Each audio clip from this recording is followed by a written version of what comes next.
U.S. Congressman Mike Simpson of Idaho stopped by our studios this week to talk about passing the national budget and other topics of interest to Idahoans. Karole Honas interviewed him, and here's that report. All right, thank you, Jay. We were lucky this week that our Representative Mike Simpson is in town for the holidays and agreed to give us a little bit of time to talk a little bit more in depth than we usually get to when he is in town because he's so busy. So we're going to talk a little bit about Washington, D.C. and a little bit about Idaho and a little bit about the budget. So let's welcome the Congressman right now. Mike, thank you so much for coming. I just have to say off the bat, you look fabulous. Well, thank you. You look good yourself, Carol. Well, thank you, but you've lost weight. You look great. What's going on? It's that Fitbit thing. Got one a year ago last Thanksgiving and lost 58 pounds in the meantime, and so it's one of those things that make you feel guilty if you don't get your steps every day. Okay, so how many steps are you doing a day? I'm averaging about 12,000. I am so proud of you. Way to go. I mean, you're giving me inspiration. So I just had to say when you walked in the door, I was really impressed. I appreciate that. Thank you. Yeah, very good. All right, so now let's talk the boring stuff. Budget. Yeah. All right, first of all, the other three congressmen from Idaho voted no, and you voted yes. And it did look, as I read through the list, like an incredibly great number of things for the state of Idaho. Yep. You can't speak to why they voted no, I guess, but no. Why'd you vote yes? Well, I voted yes because it is a great bill. It's a great bill for Idaho. It's a great bill for the nation. When they say that we increase spending that above what the sequestration levels were in this budget deal, the reality is if you look back at 5 years ago when Paul Ryan was chairman of the Budget Committee, he wrote the budget, and you do that for a 10-year period. And everybody said at that time this was a draconian budget that he had written, that it would devastate, all these different agencies and everything. This is $40 billion below what he wrote 5 years ago. So we are actually still substantially below what that budget was 5 years ago. Sequestration was never supposed to go into effect. It was supposed to be a punishment for the special committee not coming up with the $2 to $4 trillion in savings. Everybody knew at the time when we looked at sequestration that it would devastate the military and stuff. So this doesn't surprise me that we actually came up with a budget deal, and it's a good deal, frankly, for Idaho and for the country. I can't tell you why the others voted against it. I can tell you that the easiest vote you'll ever cast in Congress is to vote no on a bill that you know is going to pass. That's easy to do. Okay. I look at, they say in their press releases that, well, it didn't have the waters of the United States fixed in it, and didn't have the sage-grouse language in it, didn't have defunding of Planned Parenthood. All of those things are true, and I agree with them. That I wish those things were, but you never get 100%. You can always find a reason to vote against an appropriation bill. Right. There's something in there you didn't want, or there's not something in there that you did want. Right. Well, let's talk about what we got. But let's talk about what they voted against. INL. They voted against the best budget the INL has ever had. They voted against increased funding for wildfire fighting to stop the fire borrowing, although it's not the permanent fix we want. It will be substantial next year in that they won't have to do they won't have to do the fire borrowing. All right. It fully funded PILT payments, which are payment in lieu of taxes for public land states. It's vitally important.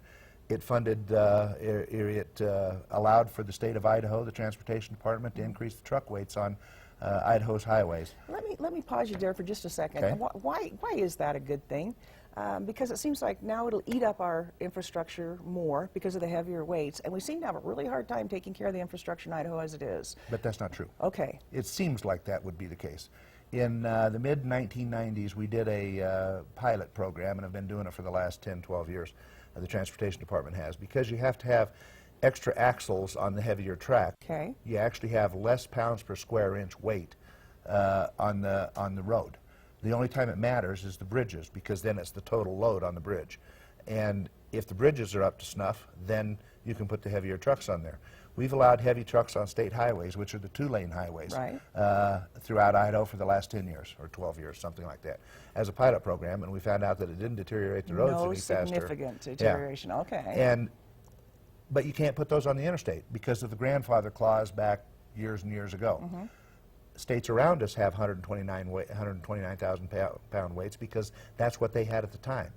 So we're kind of an island in the middle of we're in the middle of a donut hole. And if you can allow 129,000 pounds on two-lane state highways, where would you want the heavier trucks? Okay. You'd want them on the interstate. Right. So why not allow them on the interstate? Well, so, I did not know that about the dispersing it more, more evenly. So that's something new for my. It's something I've been. The Transportation Department, the state legislature, the governor's office have all been very supportive of this, and I finally got it through. I had it last year in the appropriation bill, but it got dropped at the last. But they kept it in this year. And how long does this budget last? This provision lasts forever. Okay, we're So done with it's this. a permanent fix, yeah. All right. But then also in this budget, it funds defense the way it's supposed to be funded instead of the games we had to play when we were doing our markup under sequestration. Okay. It gives the troops a pay raise. We substantially increased by about 10% funding for the VA to address the backlog of health care needs of our veterans and those types of things. This is actually a very, very good budget. The Dubois sheep station, Yeah. which of course we would want it to be funded because I think it's about the only business in Clark County. I mean, Yeah. that poor county would maybe need it. But is it a waste of money? Are we really doing things there that are so important? Yeah, they are. They're Okay. doing a lot of sheep research. They're doing a lot of high country grouse habitat, sage grouse habitat research and those types of things that are important when we put together these sage grouse plans and these other types of things. But they do good work there, and the sheep industry is very interested in it, and they partially fund it also. So. Right.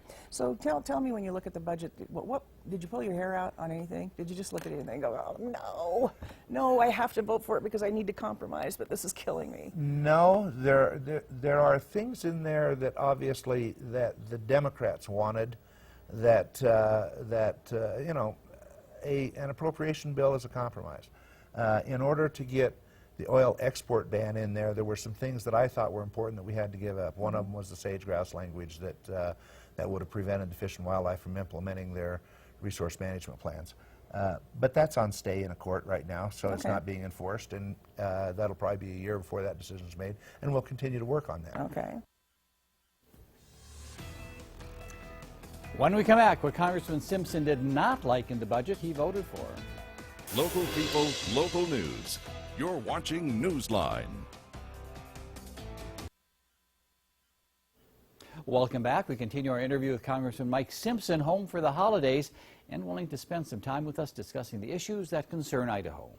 So it's not being enforced, and that'll probably be a year before that decision is made, and we'll continue to work on that. Okay. So Nothing screamed out at you. Nothing screamed out at me. We didn't fund the Paris climate change initiative that the president wanted funded, and things like that. We actually repealed the medical device tax and a couple other taxes. We disallowed the government to step in and bail out the co-ops on Obamacare and stuff. So it's the first major changes to the fundamentals of Obamacare that have been made. So now let's talk about Obamacare, since you brought that up. Then that's not going to go away. You are never going to take You're never gonna repeal it insurance outright. away, yeah, from all these people that finally have insurance for the first time. So I keep hearing that. I keep hearing that rhetoric that if I get elected, we're going to get rid of Obamacare. I don't think the horses are out of the barn. Okay, it's never going to happen. yeah, that's true. And you cannot repeal it and go back to the way it was, because there were plans that were offered before that are now not offered because they weren't up to the standard of Obamacare and stuff. You know, the Republicans' difficulty is, and the mistake I think we've been making, is that we haven't put forward what we would do if we were going to replace Obamacare. The alternative. And there was a debate within our conference about whether that was a smart thing to do before an election, because all of a sudden you give something for somebody to shoot at, but you can't beat something with nothing. And so Very good. Paul has committed that we're going to put out a Republican alternative to Obamacare, that if you repeal it, this is what goes into effect. Okay. And that will give the voters a clear choice as to the differences between what Obamacare does and what we think health care ought to look like in the future in this country. You think we see that happening only if we get a Republican president? Probably. Okay.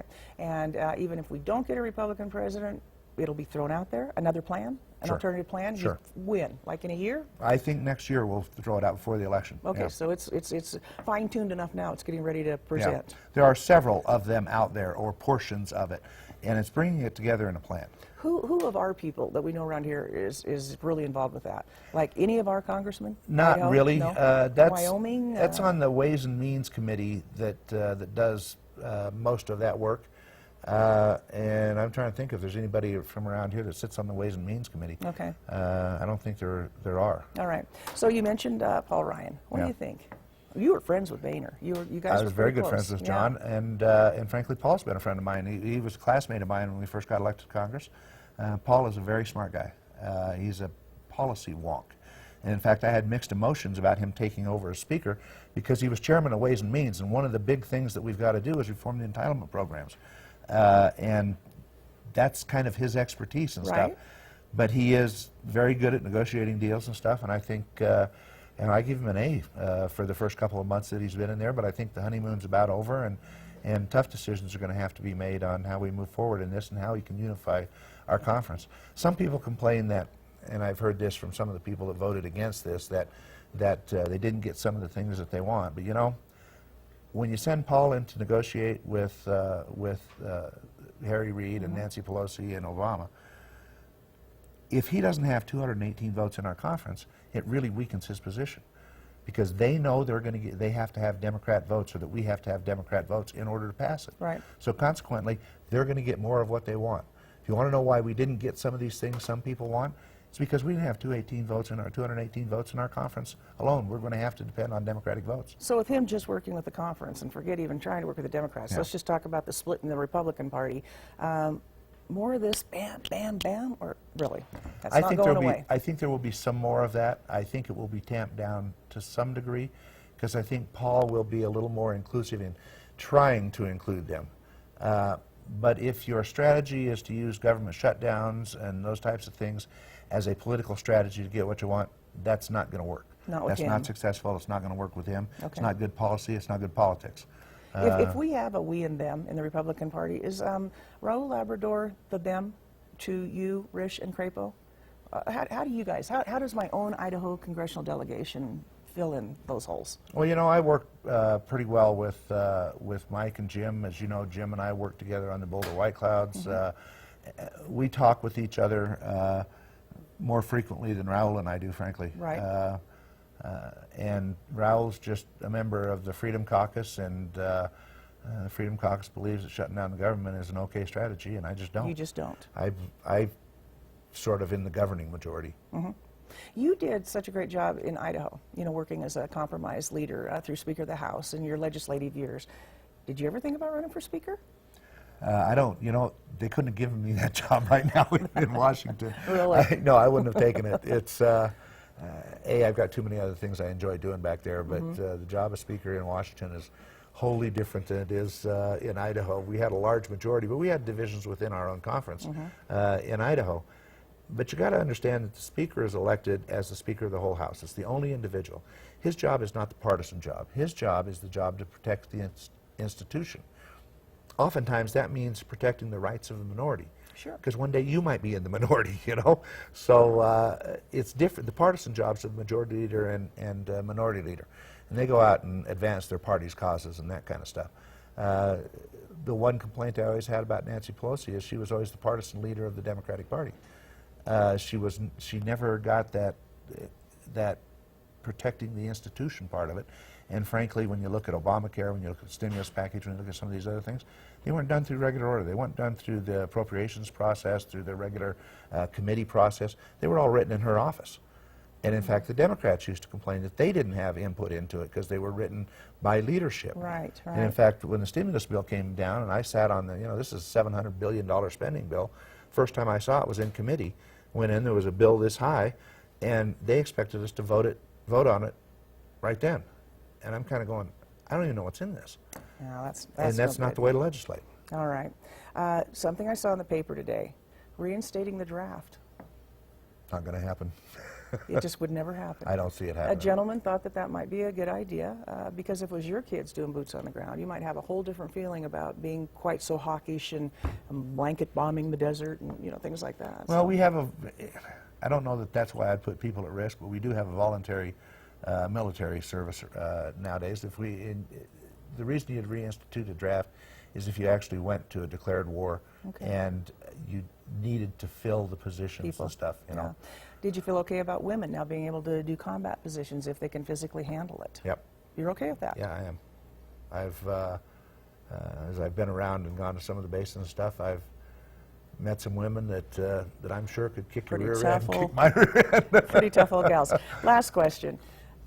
Some people see, you know, America in such a crisis, and I guess we hear that mostly because of the debates going on right now for Yeah. president. Glass half empty or glass half full? Going into the Christmas season, what America do you see? Our best days are still ahead of us. This country, and I know everybody is frustrated, and the partisan politics that occurs both in Washington and in this presidential race and stuff makes us all wonder what the heck is happening and what's happening to our country, and is there going to be a future. But this country's been through tougher times. We killed 700,000 Americans just to prove that all men are created equal during the Civil War. Yeah. Those were tough times. We went through a Great Depression that was, 25, 30, 40% unemployment in some areas, some places higher than that. We came through that stronger. We'll come through this and we'll be stronger. All right. Thank you so much You for coming in, giving bet. us this time, Always good to see you, being Carol. my inspiration. I said I'm not going to be on this set with him again until I've lost some weight. You look great. Keep up Thank the good you. work I appreciate there. it. All right. Thank you. Merry Christmas We'll to go you. to break, and we'll be back with more on Newsline.